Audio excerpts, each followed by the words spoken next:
Hello everyone, welcome to our channel Isc Steno. We are starting the passage at speed of 110 words per minute.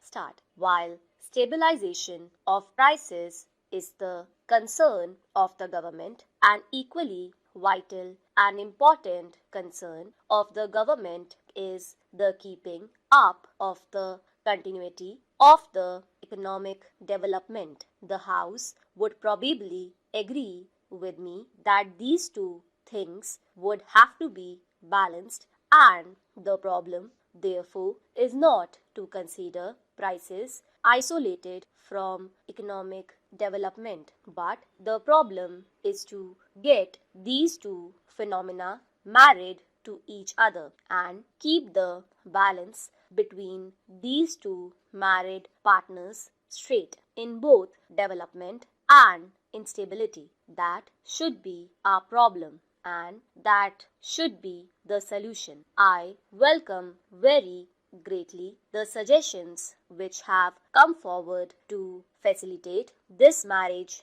of prices with economic development. Controls are no doubt possible to some extent, but as I said earlier, even the Rangnathan committee felt that no amount of physical control will deliver the goods if the implementing machinery is not up to the same standard as the standard of the control we want to have.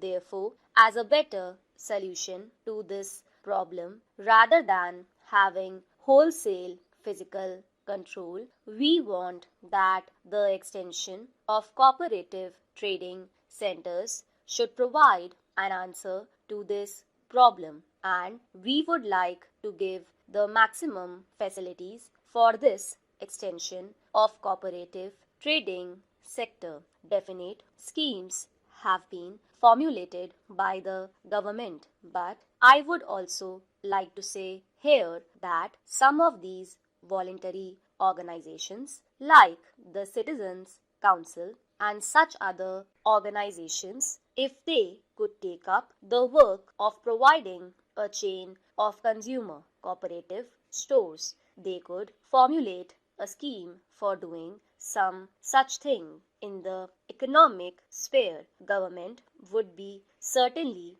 agreeable to provide them with all possible facilities for opening these shops. Large-scale impact of the cooperative movement in the retail sector provides the best possible sanction in the present circumstances. To keep a check on prices, and government effort is to be supplemented not only by this expansion in trading in the cooperative sector, but the government effort in keeping the price line has also to be supplemented to a great extent and reinforced by an effective public opinion. After all, democracy without public opinion does not carry us anywhere. Public education and democracy are two patterns in which full-fledged democracy functions. Without public education,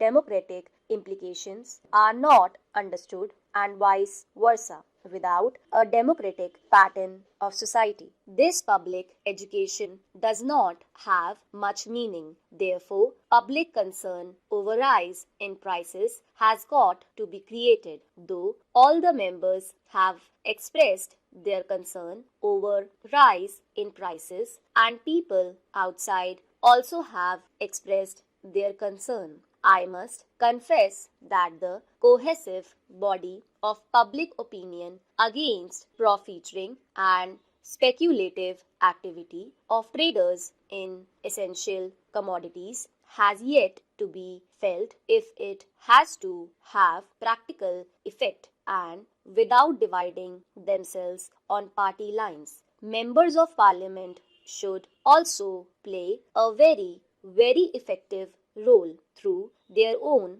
parties. The problem of profiteering and the problem of speculative activity is not the problem of government. It is the problem of the country. It is the problem of the people and it should be considered as an antisocial thing. Therefore, it should not be considered that it is the prime duty of the government to check this, mitigate this evil phenomenon. It is the duty of the government, I do not deny, but it is also on the moral plane the duty of the respective parties and their leaders and workers to create such a public opinion where profiteering and speculative activities may not find place. In some of the capitalist countries, they have done the same thing in regard to this. After all,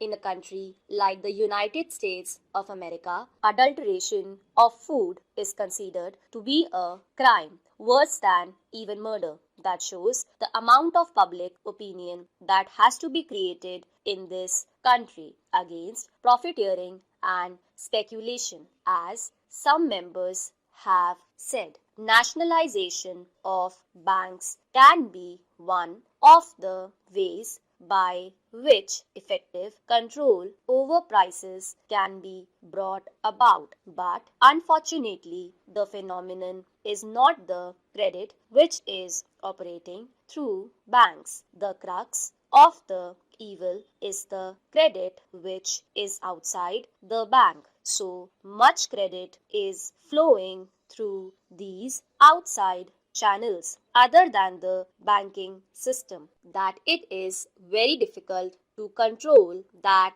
kind of credit. This is the villain of the piece, which is not allowing us to have a cohesive policy in regard to the control of prices, a part of the purchasing power of the public which has come under the operation of the banking sector is relatively small when compared to the money outside the banks. It is the latter, therefore, which gives us this deep concern and which affects the solution. So, I think I have covered most of the points raised, though the purview of the discussion is very wide. The House will perhaps forgive me if I do not cover all the economic matters. Stop.